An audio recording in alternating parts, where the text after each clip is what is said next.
Hello, Chicagoland campers. My name is Matt. I'm your tour guide for this Shawnee trip. I've only been down there twice now. Last weekend, which I actually got rained out on, but it was still a fun time nonetheless. And then was there about a month ago with a friend and a few other family members, and had a good time. Did a 13-mile river-to-river trail trip. It was pretty fun. It was beautiful down there. I think we'll have a really good time for this one too. I just wanted to go over some gear that I think we should have going down there. It's going to be a backpacking trip. We're basically going to be living out of our cars, trying to find places. It's going to be insane down there for this solar eclipse weekend. So what you definitely want to have is a bag to put everything in. This is a bag I've had for years. Nothing special, just enough that you can actually fit everything into. I've got a tent, sleeping bag, sleeping pad. I like to bring a chair because I don't like to sit on the ground when I go out there. First aid kit. I never thought I'd actually need it, but the first time I actually bought it, I've been hiking forever, backpacking forever without a first aid kit. First time I bought it, I actually used it the first time my brother cut his finger. I have my cook stove, gas here. I've got a little burner that I can actually put a pot on just to boil up water. Most of all the food I'm going to be doing while I'm camping is just going to be right over water tossed into a bag, heated up. It's just like a little mini insulator just to keep all the food hot while the water's boiling and heating everything up. I have water filtration unit. We're not going to always be around water. We could probably go to campsites, just drive in real quick and actually pump well water and fill up all of our stuff. I've got a Camelback, and I've got a couple Nalgene bottles that I fill up with water all the time. Keep them on because you don't know how far and how long it's going to be before you get another water source. I try to use this as minimal as possible, just because I don't want to wear out the filter. But if I have to, I have to. It's nice to have it there.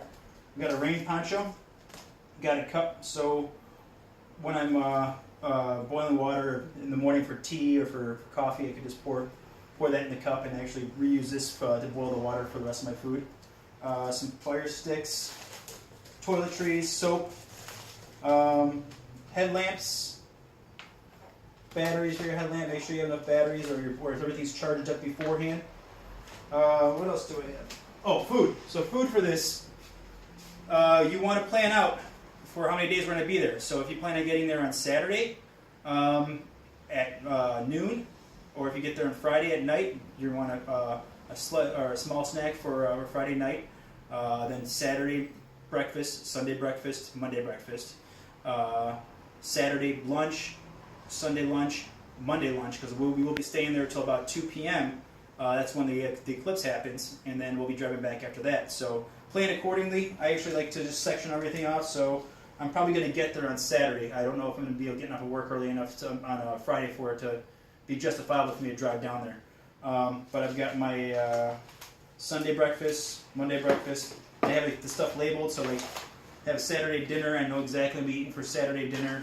We have Monday lunch. I know what I'm eating for that. So I have it all labeled off. And if there's multiple things, I'll just kind of put a rubber band around it, just so I know exactly what I'm eating, and that way I'm not running out of food halfway through the trip. Now, it's not like we're going to be in the middle of absolutely nowhere. If we need to, it's a few mile walk, like 3 or 4 mile walk to get back to our cars, depending where we're at. And there are stores around there, there are restaurants around there, and we will be driving around to a few different hiking locations. So don't get too discouraged or crazy about all this stuff. This is just a good base point of what you want to have when you're backpacking through the area. So. What I have planned for us, I'm going to post some pictures, and I'll just be talking over the pictures as I'm posting them in the middle of this video. So for right now, I think that's good for the gear, and we'll get on to the pictures. Welcome to the Indian Kitchen Trailhead. This is the spot that I've found down there that's a little bit of ways away from all the main busy areas, and hopefully when we go down there it's going to be nice and isolated. As you can see from this, the unmarked dirt road that I'm talking about is right past 145 in the Shawnee Mart. It's the first gravel road to your left. So you make a left and you'll be going down a gravel road. When you get there, you're going to see the Shawnee trail map part, and right here is where it shows your trail into the actual wilderness area. Once you get past the boundary of the wilderness area, you can actually camp anywhere. It's free camping out there.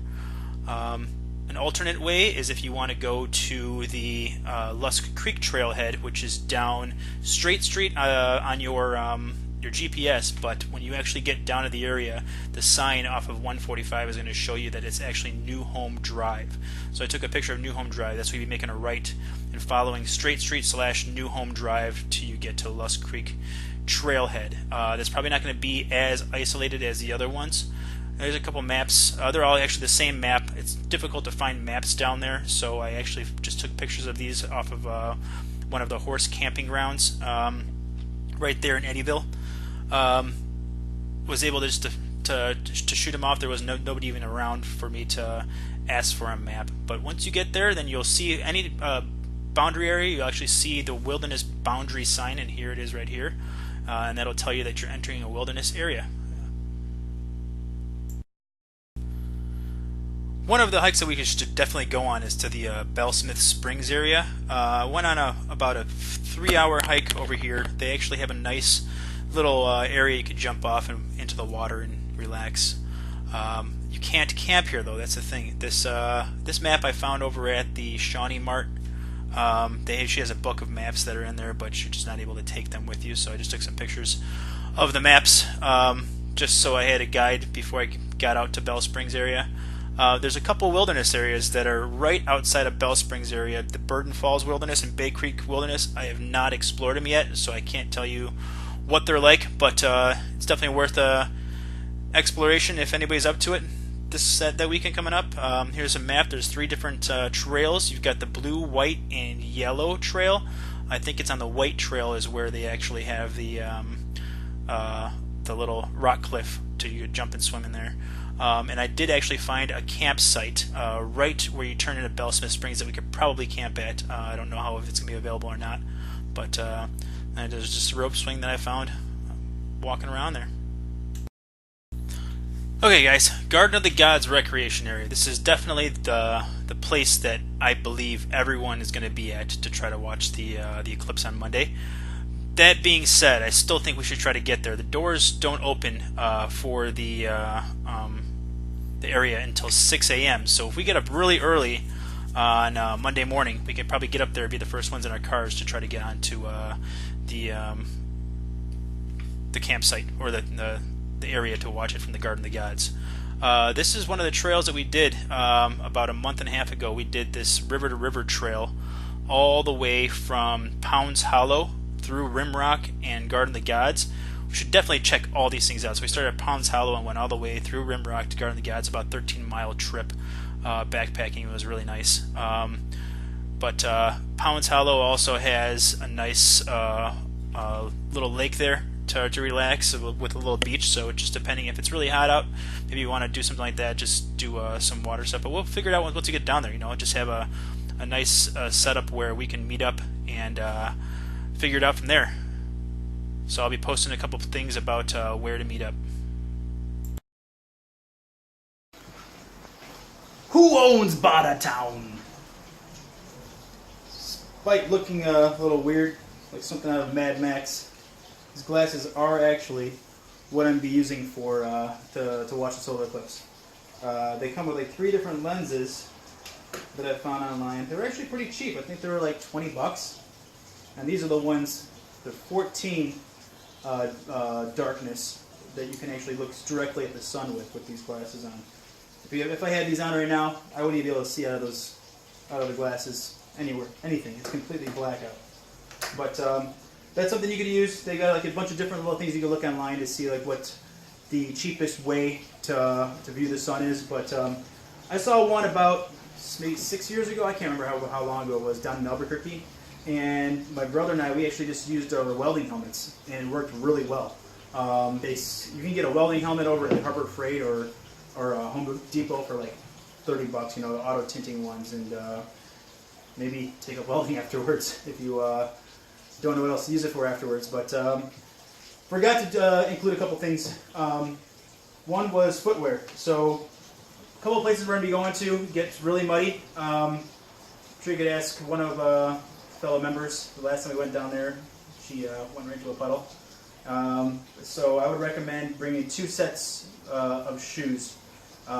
We are going to be going to one area where there's like a rock cliff where you can jump into the water. So, and there's another place where there's like a beach where we can go swimming. So bring some swimming clothes. I'm just going to bring my my Vibrams as far as swim shoe goes, and then just regular hiking shoes. Clothing. It's another thing I forgot to talk about. We're going to be down there for a couple days, so just make sure to bring enough. I would highly recommend bringing a pair of jeans. When I was down there last weekend, I would kind of get off the path a little bit, and I was just wearing regular shorts and was getting sliced up the whole time through the branches and the cobwebs that I was walking through.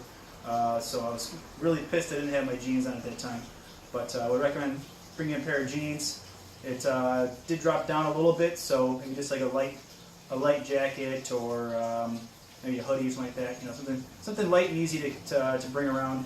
A couple pairs shirts, underwear, socks. Make sure to bring a couple pairs of socks, because there's nothing worse than having soaking wet socks and soaking wet shoes for 2 days if something happened to happen the first day. So other than that, maybe a towel. You leave the towel in your car. We'll go back there. We can get that whenever. It looks like it's going to be pretty good right now. I mean, hopefully it's cross our fingers. It is not cloudy on Monday. That would suck for something like this. But other than that, we can weather out any kind of inclement weather before the eclipse day. So with that being said, I think that's about it. Hope to see all you guys alive and well on Saturday around noon when I get down there.